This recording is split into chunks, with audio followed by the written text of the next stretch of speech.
Sanskrit olympiad जिला स्तरीय 2025-26 कक्षा 6 से 8 तक का कुल प्रश्न है 50। आज हम इसका सॉल्यूशन देखेंगे।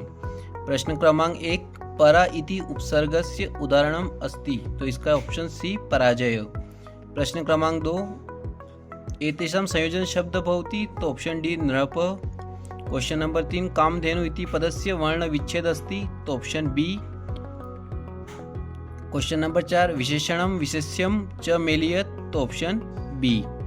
पृथ्वी इति शब्दस्य पर्यायी पदम न अस्ति, तो ऑप्शन बी भूपति। क्वेश्चन 6, प्रशस्त मधुरम आम्रम खादति अस्मिन् वाक्ये विशेषणम पदनम अस्ति, तो ऑप्शन बी मधुरम। श्रुत इति पदे प्रत्यय अस्ति, तो ए कत। प्रश्न नंबर 8, निपतति इति पदे उपसर्ग अस्ति, तो नी। प्रश्न क्रमांक 9, सन्ति इति पदे लकारः अस्ति, तो ऑप्शन सी लट लकार। प्रश्न 10, निम्नलिखितेषु कत्वा प्रत्यय युक्त शब्दः अस्ति, तो ऑप्शन ए पठित्वा। प्रश्न 11, प्रत्यय अनुसार धातु मेल पद मेलियत, तो ऑप्शन बी। उत्तम पुरुष धातु रूपम अस्ति, तो ऑप्शन सी गच्छामि। प्रश्न क्रमांक 13, धावक तीव्रम धावती, ऑप्शन डी। प्रश्न क्रमांक 14, भिन्न क्रियापद चिनुत, तो ऑप्शन डी अपठत। क्वेश्चन नंबर 15, पुल्लिंग शब्द अस्ति, तो बी ऑप्शन रामः। प्रश्न क्रमांक 16, उचित क्रियापद मेलियत, तो ऑप्शन ए सिंह गर्जति, अश्व धावति, वानर कूदति, छात्र पठति। पुल्लिंग शब्दस्य युग्म अस्ति, तो ऑप्शन डी अश्व गज। चित्र दृष्ट वा स्त्रीलिंग शब्द चिनुत, तो ऑप्शन बी लेखनी। गुप्त धनम स्मृतम, तो विद्या। अधलिखितेषु वाक्येषु शुद्ध वाक्यम चिनुतु, तो ऑप्शन ए। शिक्षक छात्राय ज्ञान ददातिम, अत्र वाक्ये शब्द रूपम न अस्ति, तो ऑप्शन डी ददाति। प्रश्न 22, स्वर संधे उचित मेलनम न अस्ति, तो महेश, ऑप्शन ए। प्रश्न क्रमांक 23, जगन्नाथ शब्दस्य संधि विच्छेद अस्ति, तो ऑप्शन सी जगत प्लस नाथ। प्रश्न क्रमांक 24, बालक शब्दस्य चतुर्थी एक वचन रूपम भवति, तो ऑप्शन बी बालकाय। क्वेश्चन 25, अहम स्व विद्यालय गमिष्यामि, वाक्ये सर्वनाम शब्द अस्ति, तो अहम, ऑप्शन ए। प्रश्न क्रमांक 26, शीलम धनम भवति, तो ऑप्शन डी सर्वत्र। प्रश्न क्रमांक 27, अधिलिखितेषु अव्ययी पदम अस्ति, तो ऑप्शन डी अपि। प्रश्न क्रमांक 28, संस्कृत एवं हिंदी भाषाएं जननी अस्ति, अत्र वाक्य अव्ययम अस्ति, तो ऑप्शन ए अव। प्रश्न क्रमांक 29, वचन अनुसार उचित मेलनम कुरुत, तो इसका है ऑप्शन ए।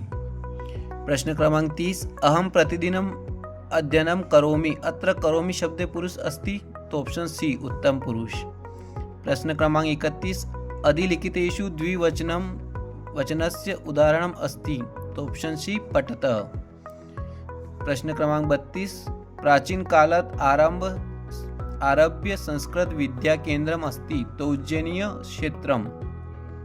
प्रश्न क्रमांक 33, वर्षे मास भवन्ति, तो ऑप्शन बी 12। प्रश्न क्रमांक 34, द्वंद्व समासस्य उदाहरण अस्ति, तो राम लक्ष्मणौ। प्रश्न क्रमांक 35, घनश्याम इति शब्दे समास अस्ति, तो ऑप्शन सी कर्मधारे। गणना कृत्वा संस्कृत शब्देषु उचित संख्यानाम चिनुत, तो ऑप्शन बी 10। प्रश्न क्रमांक 37, कलहो नास्ति, तो ऑप्शन सी मौने। प्रश्न क्रमांक 38, अश्वा तत्र धावन्ति, अत्र वाक्ये लकार अस्ति, तो ऑप्शन ए लट लकार। प्रश्न क्रमांक 39, अंके स शब्दाना उचित मेलन कुरुत, तो ऑप्शन ए। प्रश्न क्रमांक 40, अधिलिखितेषु संयुक्त स्वर अस्ति, तो ए ओ। अधिलिखितेषु संयुक्त व्यंजनम न अस्ति, तो ऑप्शन डी स। प्रश्न क्रमांक 42, जलम शब्दस्य पर्याय न अस्ति, तो ओदनम। दुर्बल इति पदस्य विलोम पदम अस्ति, तो ऑप्शन बी सबल। भवान मम सम्मान अकरोत्, अत्र वाक्ये रेखांकित पदस्य विलोम पदम, तो ऑप्शन ए अपमानम। गम धातु लट लकारस्य रूपम अस्ति, तो गमिष्यति। प्रश्न क्रमांक 46, मम विद्यालय ग्रामस्य मध्ये अस्ति, अत्र रेखांकित पदे विभक्ति अस्ति, तो ऑप्शन सी षष्ठी। अधोलिखित गद्यांश पठित्वा प्रश्न उत्तराणि लिखत। तो प्रश्न क्रमांक 47, महर्षि वाल्मीकि महाकवि अस्ति, तो ऑप्शन बी संस्कृत भाषाया। प्रश्न क्रमांक 48, रामायण ग्रंथे कथा अस्ति, तो रामस्य। प्रश्न क्रमांक 49, रामः वने अवसत, तो ऑप्शन सी सीता लक्ष्मणाभ्यां सह। प्रश्न क्रमांक 50, रावण हतवान, तो ऑप्शन ए श्री रामः। अगर वीडियो आपको पसंद आया तो वीडियो को लाइक और चैनल को सब्सक्राइब जरूर करें। Thank you.